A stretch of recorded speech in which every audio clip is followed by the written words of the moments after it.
Bonjour tout le monde, on est encore très heureux de vous retrouver pour cette soirée de louange, cette soirée de prière, cette soirée où encore la parole de Dieu va être annoncée et pour qui j'espère fera du bien à chacun de nous. Durant ces temps où en ce moment on est accablé de mauvaises nouvelles, je sais pas vous, mais moi j'ai envie de proclamer la joie, j'ai envie de me réjouir dans le nom du Seigneur, j'ai envie de chanter de joie. J'ai envie de sauter de joie, j'ai envie de danser de joie. Et je suis sûre que David, dans la Bible, il devait être un super bon danseur parce qu'il avait l'habitude de danser devant le Seigneur. Alors nous, on va danser aussi de joie. On va chanter de joie. Nous, on n'est pas des bons danseurs, mais on va chanter de joie. Je célèbre. Je célébrerai le nom du Seigneur. Je célébrerai le nom du Seigneur. Je célébrerai le nom du Seigneur. Je célébrerai le nom du Seigneur. Je me réjouis dans le nom du Seigneur. Je me confie dans le nom du Seigneur. Je lève les mains dans le nom du Seigneur. Je danse de joie dans le nom du Seigneur. Je célébrerai le nom de celui que mon cœur aime. Oui, je bénirai le nom de mon Sauveur. Je célébrerai le nom de celui que mon cœur aime.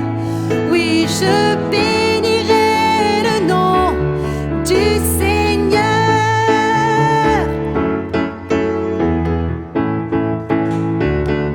Je me réjouis. Je me réjouis dans le nom du Seigneur. Je me confie dans le nom du Seigneur. Je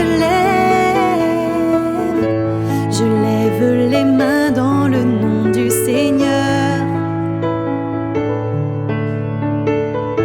Je danse de joie dans le nom du Seigneur.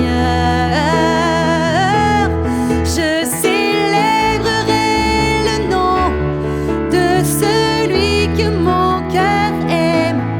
Oui, je bénirai le nom de mon Sauveur. Je célébrerai le nom de celui que mon cœur aime.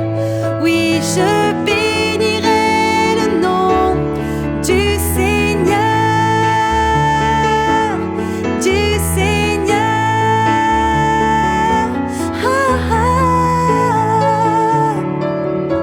Et béni soit le nom du Seigneur, béni soit ton nom, béni soit le nom du Seigneur, béni soit ton glorieux nom, béni soit le nom du Seigneur, béni soit ton nom, béni soit ton nom du Seigneur, béni soit ton nom glorieux.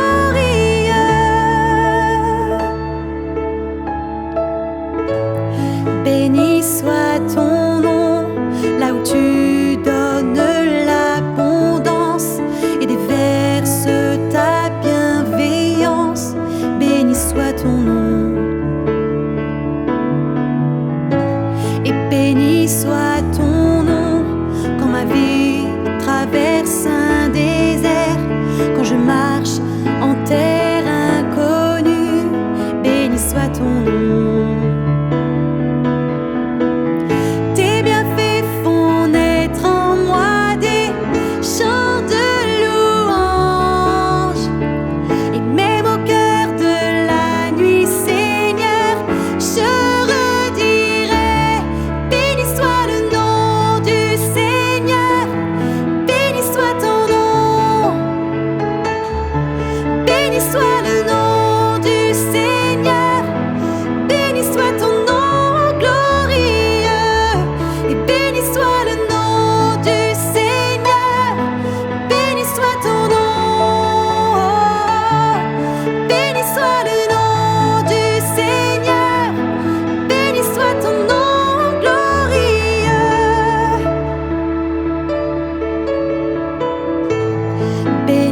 soit ton nom. Quand sur moi brille le soleil, quand ma vie semble me sourire, béni soit ton nom.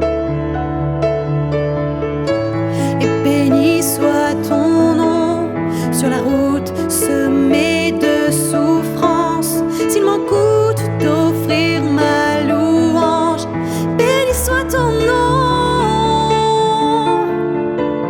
Tes bienfaits font naître en moi des chants de louange.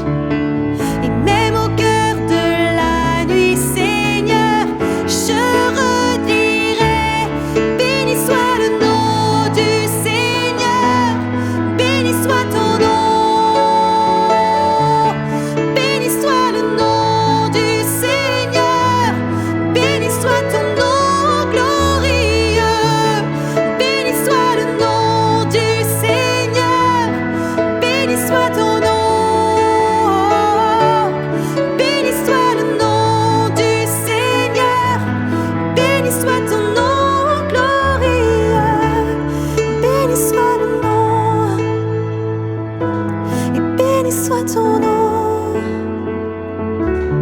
béni soit le nom du Seigneur, béni soit ton nom glorieux, ton nom glorieux Jésus.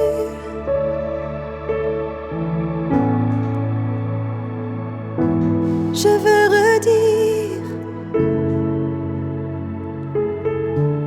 sois béni.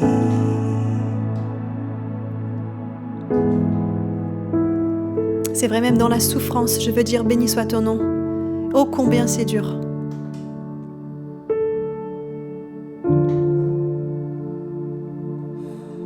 Jésus.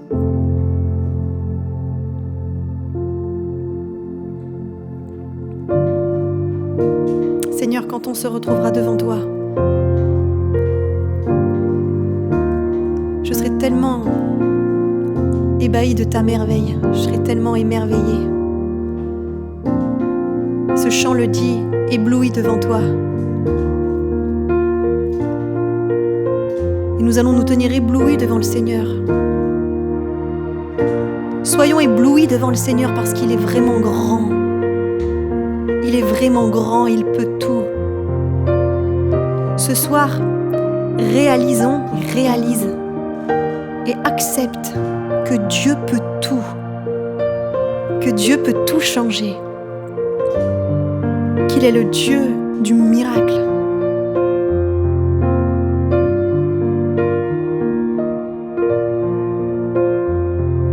Je viens vers toi dans le secret, en ta présence, je veux rester.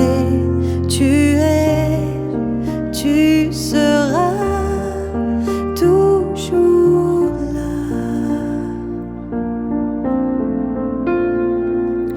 Tout contre toi, près de ton cœur, je peux entendre ta voix, Seigneur. Tu seras toujours là. Ébloui devant toi, Éternel. Ébahi par l'amour de ton ciel. Je suis là à tes pieds, je viens t'adorer, je désire habiter près de toi, oui, près de toi.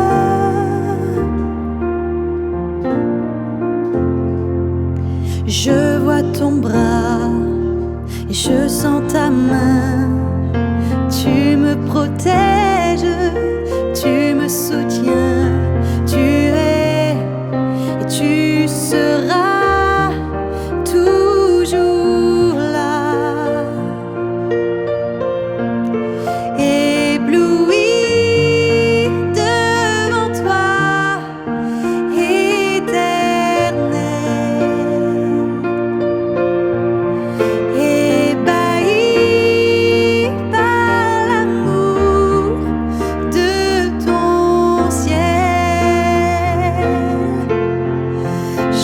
suis là à tes pieds, je viens t'adorer, je désire habiter près de toi.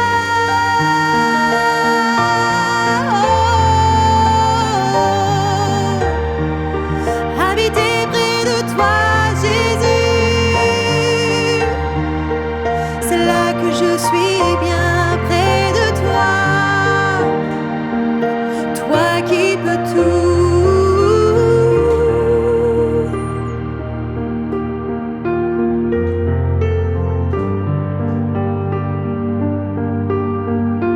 Nous t'apportons nos prières, Seigneur, ce soir. Nous t'apportons nos besoins.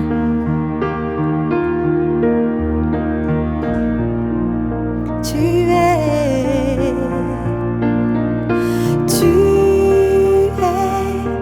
ma lumière, en toi j'ai un Père, reçois ma prière.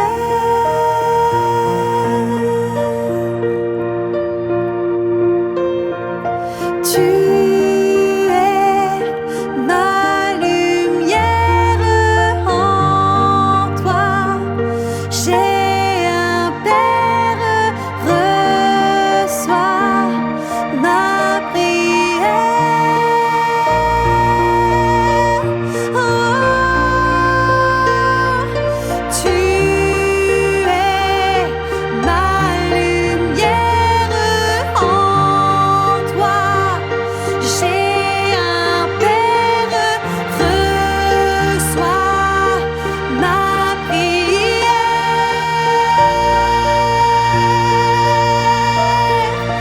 Ébloui devant toi, Éternel,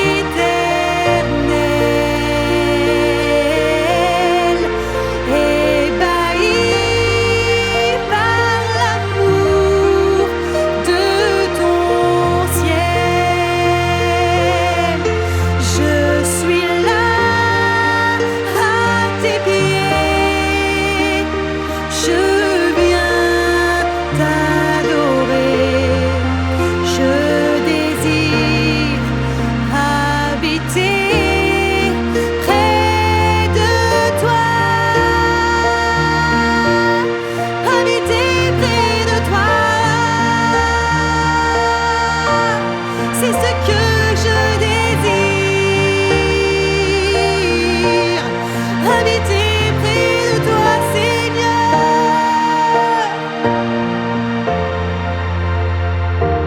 C'est là que nous sommes bien.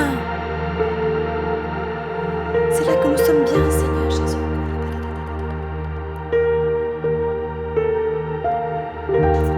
Oh, tu es digne. Grand Dieu, alléluia. Merci au roi.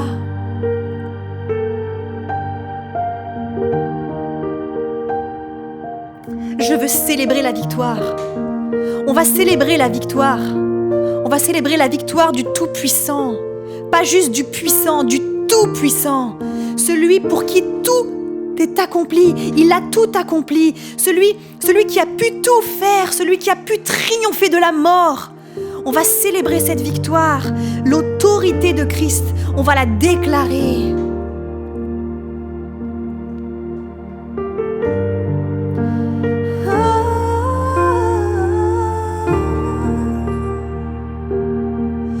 Digne es-tu, agneau de Dieu. Digne es-tu, agneau de Dieu. Tous les anges ensemble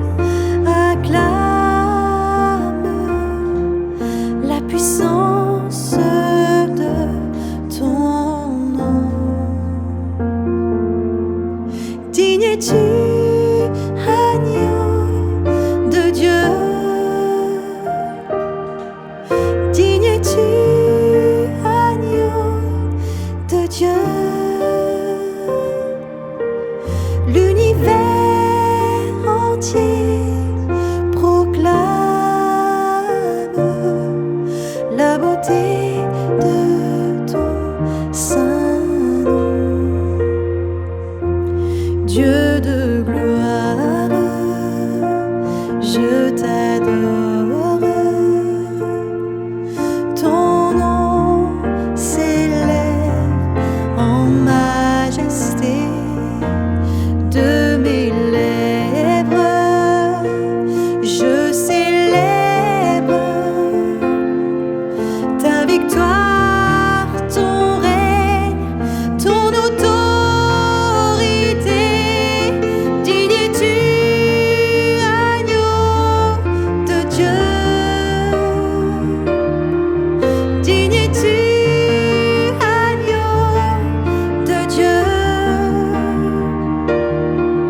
Tous les anges ensemble acclament la puissance de ton nom. Digne es-tu, agneau de Dieu. Digne es-tu, agneau de Dieu. L'univers entier proclame la beauté de ton saint nom. Oh oui, tu es dit. Alléluia. Prenons ce temps pour louer le Seigneur. Prenons ce temps pour l'adorer. Jésus, Seigneur.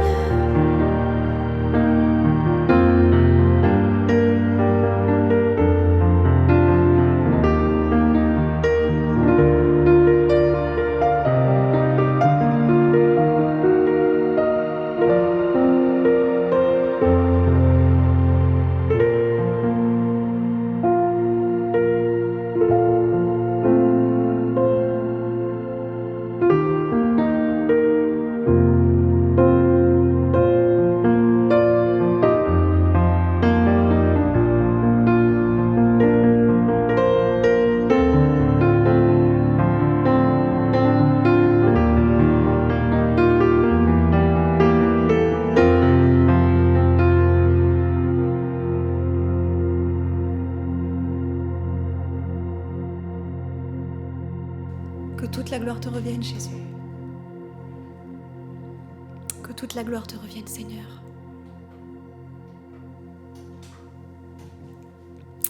Soyez disposés maintenant à recevoir la parole de Dieu pour vous. Durant ces instants, on va écouter notre pasteur. Et vraiment, soyez renouvelés, soyez bénis, soyez encouragés. Bonsoir à tous. Je prie et j'espère que vous avez profité pleinement de ce temps de louange. Merci à l'équipe qui a préparé ces chants. Que Dieu les bénisse et les renouvelle. Merci à Dieu de ce que Dieu nous permet encore, au travers de la technologie, pouvoir être encouragés, être bénis, être renouvelés. Et je vous encourage, mes bien-aimés, à vous laisser interpeller par Dieu, à laisser le Saint-Esprit vous renouveler dans vos pensées, dans votre foi, qu'au travers de ces temps de louange ou du partage de la parole de Dieu, laissez-vous interpeller par Dieu. S'il y a quelque chose où le Saint-Esprit met le doigt dessus, que ce soit au travers des chants, que ce soit au travers de la prédication, mettez pause, arrêtez-vous un instant et répandez votre cœur devant Dieu. Laissez-vous interpeller. J'espère vous trouver en bonne santé. J'espère que votre famille, que vous allez bien, que tout le monde se porte bien. Et si ce n'est pas le cas, nous allons prendre ce soir encore du temps pour prier les uns pour les autres. Nous allons prendre du temps ce soir pour prier pour nos familles, pour notre pays, pour les personnes qui sont là, sont engagées et qui servent, que ce soit au niveau de la santé ou des autorités, que Dieu les bénisse. Amen. Ce soir, nous sommes dans ce temps de confinement et dans ce contexte de crise sanitaire. Et lors d'un échange avec l'équipe pastorale, un des membres de l'équipe nous a rappelé ce verset, ce passage que je vais lire avec vous ce soir. Et suite à ça, j'ai relu ce passage et de là est née une pensée que j'aimerais partager avec vous ce soir si vous le permettez. Je vous propose d'ouvrir vos Bibles avec moi dans l'évangile de Luc au chapitre 21. À partir du verset 5, nous allons lire jusqu'au verset 11, puis du verset 25 au verset 28. Lisons ensemble. Évangile de Luc, chapitre 21, à partir du verset 5. Voilà ce qui est écrit. Je lirai dans la version Colombe. Comme quelques-uns disaient du temple qu'il était orné de belles pierres et d'objets apportés en offrande, Jésus dit : Les jours viendront où de ce que vous voyez, il ne restera pas pierre sur pierre, qui ne soit renversé. Ils lui demandèrent : Maître, quand donc cela arrivera-t-il, et quel sera le signe annonçant ces événements ? Jésus répondit : Prenez garde d'être séduits, car beaucoup viendront sous mon nom et diront : C'est moi. Et le temps est proche, ne le suivez pas. Quand vous entendrez parler de guerre et de désordre, ne vous effrayez pas, car cela doit arriver premièrement. Mais ce ne sera pas tout de suite la fin. Alors il leur dit : Une nation s'élèvera contre une nation, un royaume contre un royaume. Il y aura des tremblements de terre, et par endroits, des pestes et des famines. Il y aura des phénomènes terribles et de grands signes dans le ciel. Mais avant tout cela, on portera les mains sur vous et l'on vous persécutera. On vous livrera aux synagogues et on vous jettera en prison et on vous mènera devant des rois et devant des gouverneurs à cause de mon nom. Au verset 25, il y aura des signes dans le soleil, dans la lune et dans les étoiles, et sur la terre une angoisse des nations qui ne sauront que faire au bruit de la mer et des flots.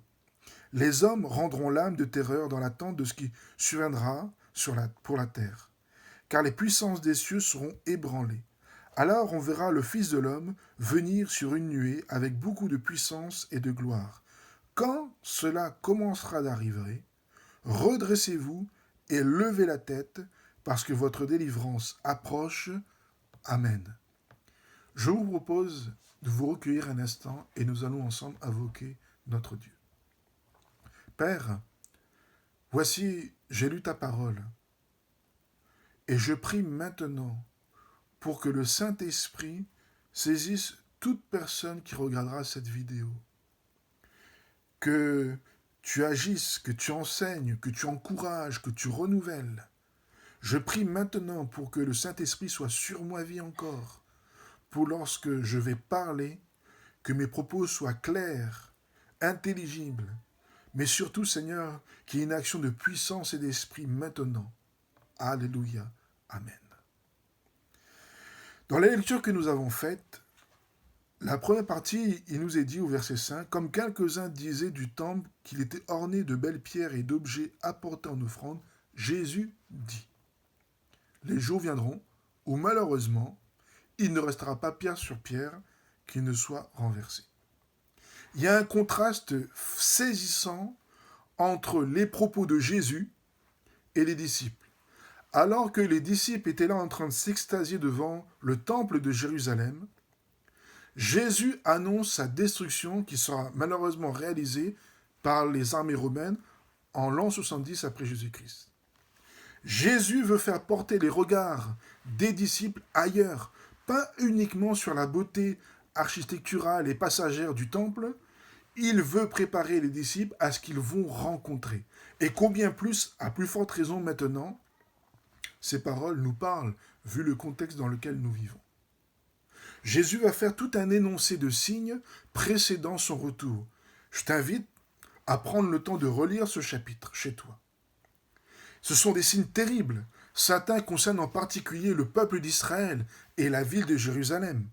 D'autres signes concernent l'humanité entière et amèneront les hommes dans une telle détresse que la Bible déclare, nous les avons lus au verset 26, « Les hommes rendront l'âme de terreur dans l'attente de ce que surviendra pour la terre. » Lorsque je lis de telles paroles, ma première pensée est celle-ci, « Seigneur, garde nos cœurs et nos pensées en toi, communique-nous ta paix. » Oui, cette paix qui surpasse toute intelligence, cette paix qui va à l'encontre de notre intellect, de notre sagesse. Parce que nous sommes face au danger, comme le peuple d'Israël, qui des fois s'est trouvé dans des situations compliquées, et comment Dieu a su ouvrir des chemins incroyables. Ce que je suis en train de dire par là, c'est que Dieu maintenant donne ta paix à ton peuple, donne ta paix à mon frère, donne ta paix à l'ami qui écoute, fais-lui grâce, écoute la voix de celui qui en cet instant tourne les regards, son cœur et ses pensées vers toi, et réponds s'il te plaît. Donne ta paix. Amen. Alors, vous dire clairement, je ne sais pas la date du retour de Christ. Même la Bible dit clairement que nul ne le sait. Dans Marc chapitre 13, au verset 32, pour ce qui est du jour ou de l'heure, personne ne les connaît. Pas même les anges dans le ciel, pas même le Fils, mais le Père seul. Alors je me garderai de dire que oui, Jésus va revenir à telle date et à telle heure, puisque lui-même ne le sait pas. Mais il y a une chose que je veux proclamer avec force. Christ revient. Christ revient chercher son Église. Christ revient chercher son peuple. Alléluia. Oui, Seigneur, viens bientôt. Et si nous prenons le temps de repasser le fil de l'actualité de ces dernières années, on ne peut que constater un accroissement de tels phénomènes, ces signes, les tremblements de terre, les guerres, à un tel point où même le non-croyant, qui se dit athée, se rend bien compte qu'il y a comme une fin qui se profile à l'horizon. Mais maintenant, et c'est ce deuxième point que j'aimerais aborder avec vous ce soir, qu'en est-il pour nous en tant qu'enfants de Dieu ? Qu'en est-il face à ces situations, à ces signes terribles qui font naître l'angoisse et la peur dans le cœur des hommes ? Jésus va dire, au verset 28, « Quand cela commencera d'arriver, redressez-vous et levez la tête, parce que votre délivrance approche. » Le monde, à l'heure actuelle, subit de plein fouet cette pandémie. D'une certaine manière, nous aussi. Et j'ose espérer que ce n'est pas parce que vous êtes malade, mais peut-être est-ce un proche. Peut-être est-ce parce que votre activité économique a baissé et vous ressentez de certaine façon. Mais tous, à l'heure actuelle, nous subissons le confinement. Et là, mes propos ne sont pas là pour dire, voilà, je suis indifférent à la souffrance. Au contraire, lorsqu'on voit cette pandémie et le nombre de morts, le cri de mon cœur est celui-ci, Seigneur, fais grâce. Seigneur, relève, Seigneur, délivre, Seigneur, étends ta main, que au nom de Jésus-Christ, des malades soient guéris encore, Père, parce que je le crois, tu es le Dieu qui guérit encore. Et ma prière est pour tous ceux qui souffrent en ce moment, ceux qui sont là dans l'angoisse du lendemain. Ma prière est pour le personnel qui est là, personnel de santé, qui mettent leur vie en danger pour le bien de plusieurs.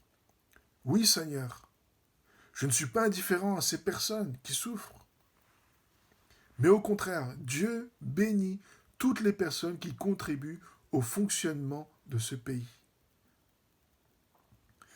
Et nous voyons ces signes terribles qui se réalisent. Nous l'avons lu ensemble.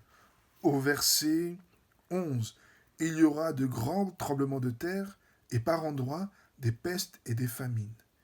Il y aura des phénomènes terribles et de grands signes dans le ciel. » Nous voyons ces phénomènes s'accroître avec le temps, et mon sentiment est que Christ est à la porte.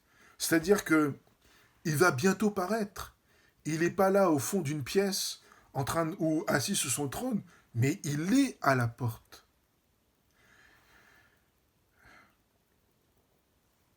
Ce qui est terrible, c'est que ce que je suis en train de dire là, et j'aurais voulu dire des belles paroles, mais je ne crois pas que ces signes vont s'arrêter malheureusement. C'est le commencement de la fin. Et ma prière, c'est Seigneur, dans ces temps difficiles qui s'annoncent à l'horizon, aide-nous à être fermes, aide-nous à être des disciples qui vivent une relation profonde, intime avec toi. Aide-nous dans ces temps où nous sommes malheureusement confinés chez nous. Aide-nous à profiter ce temps, à prendre des temps de qualité avec toi, Seigneur. C'est ça le cri de mon cœur.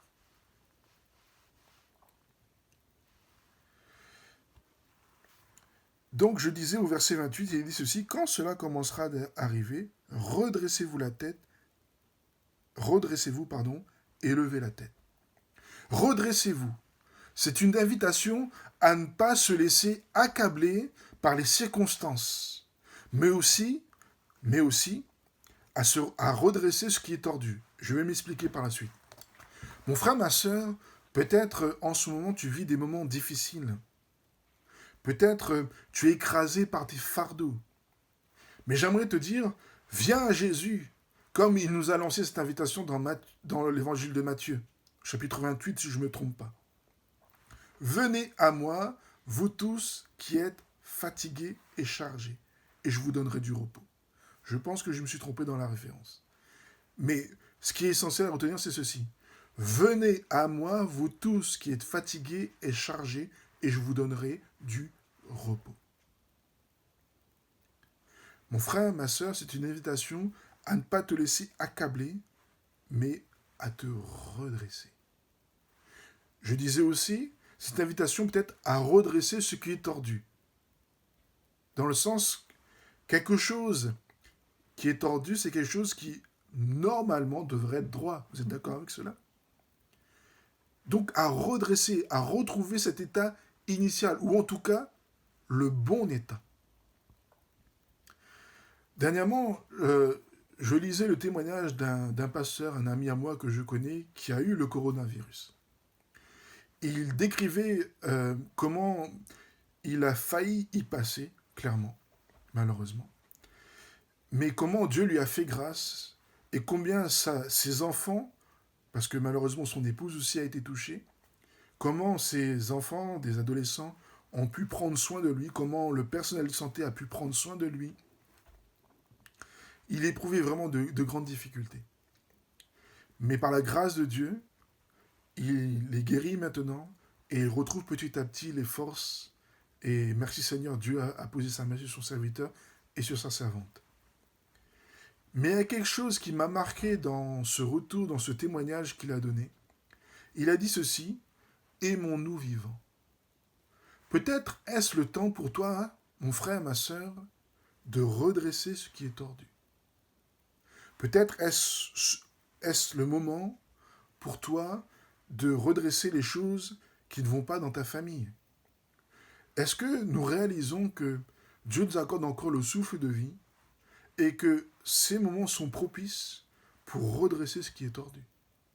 Que ce soit dans nos familles, comme je le disais, aimons-nous vivants. N'ayons pas de regrets plus tard. Et que Dieu nous garde, hein, quand je dis ça, mais ce sont une réalité, n'est-ce pas? Peut-être est-ce le moment de prendre son téléphone et d'appeler avec celui que nous sommes en froid et dire, écoute, réglons les choses et demandons-nous pardon mutuellement et passons à autre chose. Aimons-nous vivants. Ça m'a frappé, ça m'a marqué. Peut-être aussi est-ce le temps favorable pour redresser ce qui est tordu entre nous et Dieu. Peut-être il y a des priorités qui doivent être à nouveau évaluées. Les disciples étaient en admiration devant la beauté du temple, devant les belles pierres, les objets qui étaient amenés en offrande au temple. Mais peut-être qu'il est plus préférable de réaliser que nous avons le privilège de nous approcher de Dieu en esprit et en vérité, être ces adorateurs que le Père cherche, et à être renouvelés par le Saint-Esprit, à être véritablement le temple du Saint-Esprit. Pas juste que des mots, mais vivre cette réalité spirituelle. Amen.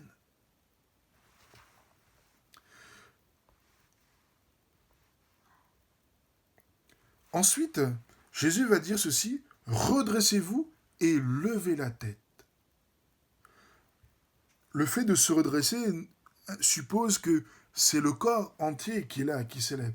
Mais lorsqu'il dit lever la tête, c'est pour une invitation à regarder les choses dans une autre perspective. Oui, la situation est terrible, mais reconsidère les choses en levant la tête vers celui qui peut te préserver, celui qui revient bientôt, celui qui est assis sur le trône de gloire, celui qui a toute autorité sur ta vie. Lève la tête vers lui. Regarde, il est non plus simplement assis sur son trône, mais il est à la porte. Jésus dira, quand cela commencera d'arriver. Redresse. Mon frère, ma sœur, cette pandémie est terrible. La situation est terrible. Mais redresse la tête. Lève la tête. Regarde à celui qui peut tout. Regarde à Jésus-Christ, ton Sauveur. Amen. C'est l'occasion, je crois aussi, pour interpeller notre prochain et l'inviter à reconsidérer ses voies, car Christ va bientôt revenir. Peut-être ça fait des années et des années que tu parles à ton conjoint, à ta conjointe, à tes enfants, que tu parles à ton voisin, ou que tu parles à un membre de ta famille, à un ami, à un collègue, tout en respectant bien sûr les consignes de confinement. Peut-être est-ce le moment de l'appeler en l'appeler ou l'envoyer un message, un email, que sais-je. Maintenant, il y a toutes sortes de technologies pour pouvoir communiquer. Mais peut-être est-ce le moment favorable pour l'interpeller, pour lui dire, ami, collègue, membre de ma famille, vois les choses que Christ a annoncées bien des siècles avant nous, et nous le voyons s'accomplir devant nos yeux. Peut-être est-ce le temps favorable à te redresser et à lever les regards vers celui qui vit à jamais. Amen. J'aimerais vous inviter maintenant à prendre du temps dans la prière. Parce que si pour nous, enfants de Dieu, ce retour est synonyme de délivrance, et merci Seigneur parce que c'est notre espérance, et j'aimerais le rappeler encore, cette délivrance que Jésus promet, c'est celle de la vie éternelle. Dans ce que je veux dire par là, c'est que Dieu n'a jamais dit que les malheurs ne nous atteindront pas, mais qu'il sera à nos côtés, et que si dans sa volonté, il agira toujours dans ce qui est le plus juste, ce qui est mieux pour nos vies. Mais j'aimerais maintenant vraiment attirer votre regard sur ce point-là. Si pour nous, ce retour sera synonyme de délivrance, elle peut être de crainte pour ceux qui, malheureusement, n'ont pas encore accepté Jésus-Christ comme leur Sauveur et Seigneur. Et j'aimerais prendre du temps pour prier, bien sûr, pour que cette pandémie soit enrayée. Priez pour les malades. Priez pour qu'ils ne puissent pas entrer dans l'éternité sans avoir fait la paix avec Dieu. Priez pour qu'ils soient guéris, bien sûr. Plaise à Dieu que Dieu guérisse et sauve. Mais toutefois, lorsque nous voyons ces milliers de personnes partir dans l'éternité, moi, mon cri, c'est Seigneur, j'espère que dans leur dernier souffle, ils ont fait la paix avec toi. Prions pour cela. Prions pour cela. Prions pour le personnel de santé. Ils mettent leur vie en danger. Prions pour leurs proches, que Dieu les garde, que Dieu les préserve, que Dieu les renouvelle. Prions pour les autorités, afin que Dieu leur donne de la sagesse, non seulement pour gérer ce confinement, l'après-confinement, mais aussi cette crise, comment gérer cette crise économique qui arrive. Que Dieu les bénisse, que Dieu leur donne de la sagesse.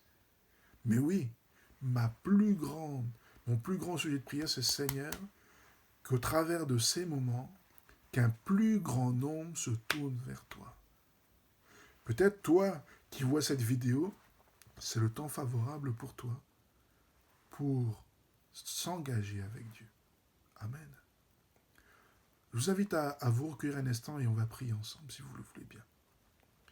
Père Céleste, tu vois mes propos, peut-être ai-je été maladroit, et si c'est le cas, Seigneur, pardonne-moi.